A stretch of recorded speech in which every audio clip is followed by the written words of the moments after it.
Ciao a tutti, in questa puntata di Forzinet vi presenterò quali sono le grandi novità del Fanta Sanremo 2026 e ovviamente partiamo dalle quotazioni. Prima di entrare nel merito vi ricordo di iscrivervi al mio canale YouTube Daniele Forzinetti qualora avesse piacere nel seguire i miei video e anche di lasciare un like proprio a questo in particolare. Partendo dalle quotazioni che potete vedere nella grafica che è al mio fianco, vediamo subito che i più quotati sono Fedez e Marco Masini con 17 Baudi e Tommaso Paradiso allo stesso modo con 17 Baudi. Subito dopo ci sono Arisa, D'Argent Amico, Ermal Meta, che praticamente più o meno sono quelli che sono stati etichettati come favoriti della vigilia, almeno per la vittoria. Poi chiaramente qui bisogna ragionare in ottica Fanta Sanremo e quindi non soltanto per la vittoria del festival, della possibile vittoria del festival, ma anche in base a chi effettivamente potrebbe portare dei bonus. Quindi decisioni un po' particolari perché onestamente questi nomi, a parte D'Argent Amico, non so quanti bonus effettivamente possano portare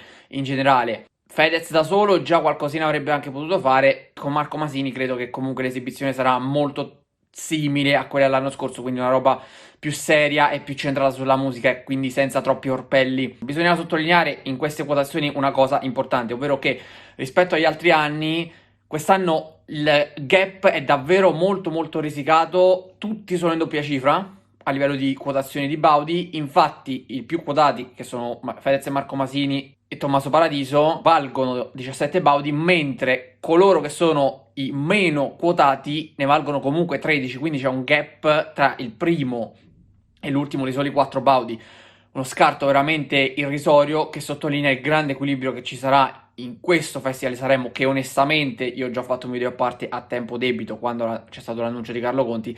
Non è che faccia ben sperare, quantomeno dal punto di vista dei nomi, o quantomeno non fa gasare alla lettura dei nomi e all'annuncio dei nomi, ma come ogni anno seguiremo la Kermesse sanremese, la manifestazione musicale più importante d'Italia, magari con meno trepidazione, ma con la stessa attenzione, e sono sicuro che comunque ci saranno delle sorprese e delle canzoni molto belle. Su questo ci metto la mano sul fuoco. Bisogna capire poi quante effettivamente saranno accolte con il favore del grande pubblico e quante invece meno. Però, tornando chiaramente sull'argomento principale di questo video, ovvero il Fanta Sanremo, abbiamo tra coloro che invece hanno 15 Baudi LDA H7, Luché, Malika Yan, Michele Bravi e Serena Brancale.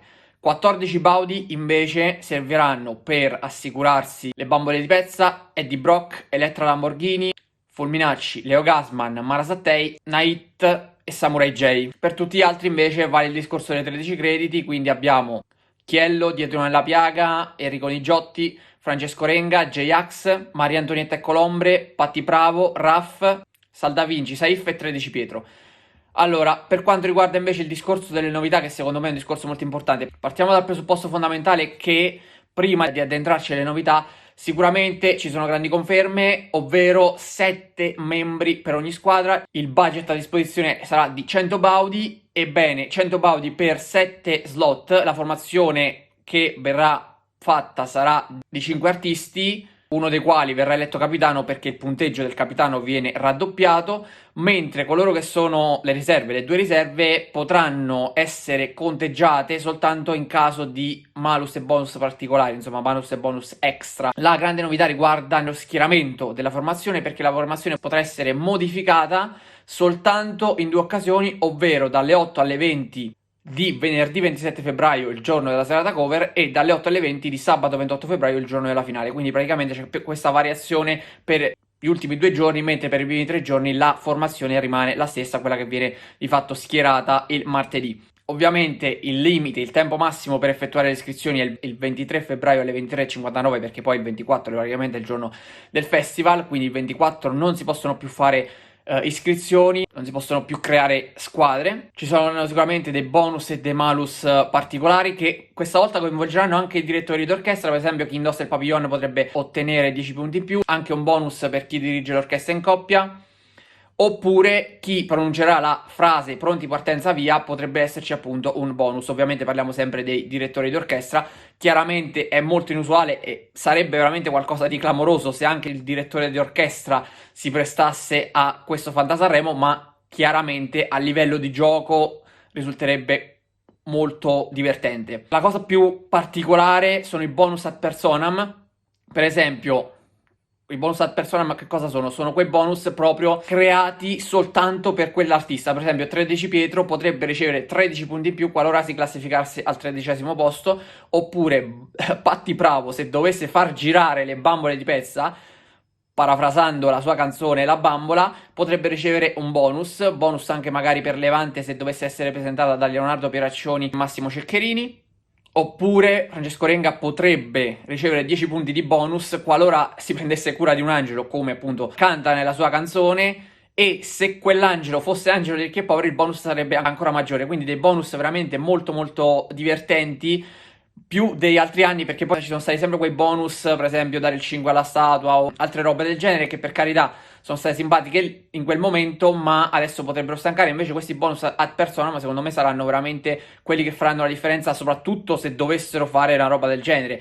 Chiaramente i ricchi e poveri, non essendo in gara, non possono essere uno spunto per Francesco Renga, però se fossero stati in gara sarebbe stato veramente interessante, insomma, magari sarebbe passata anche una foto insieme, presumo. Poi anche Samurai J se dovesse presentarsi col kimono potrebbe ricevere 10 punti in più di bonus. Arisa, se dovesse consigliare degli antidolorifici a Carlo Conti, un po' un remake di quello che è successo, insomma, al Sanremo 2015, riceverebbe un altro bonus. Bonus anche per Eddie Brock se si dovesse presentare con la maschera di Venom, oppure se Chiello dovesse farsi scattare una foto con la maglia di Chiellini.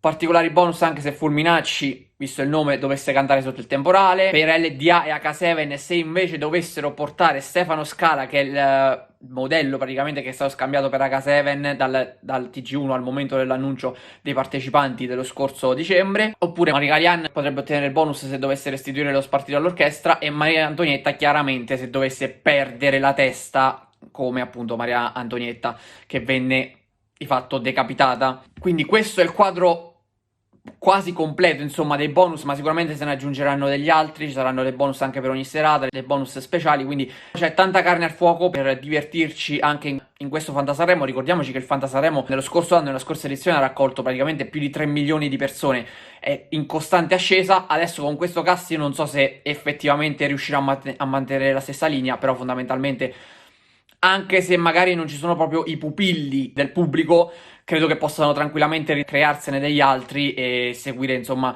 lo sviluppo, anche perché questi bonus ad personam, ci tengo a sottolinearlo, secondo me sono molto molto interessanti e potrebbero effettivamente fare la differenza non soltanto in termini di gioco, perché bisogna capire poi chi è disposto a fare determinate cose abbinate al bonus e chi no, perché magari anche chi non ti aspetti potrebbe farlo. Io credo che, non lo so, quell'angelo lì dei ricchi e poveri con Francesco Renga ce lo vedrei veramente bene, onestamente, fare, che ne so, un video, una stories, una roba del genere e ricreare un qualcosa che possa effettivamente dargli un bonus. Per carità, poi magari non andrà a fare la differenza, però sarebbe sicuramente interessante e divertente vederlo. Comunque, per oggi è tutto, vi do appuntamento alla prossima puntata di Fortinet. Ciao a tutti.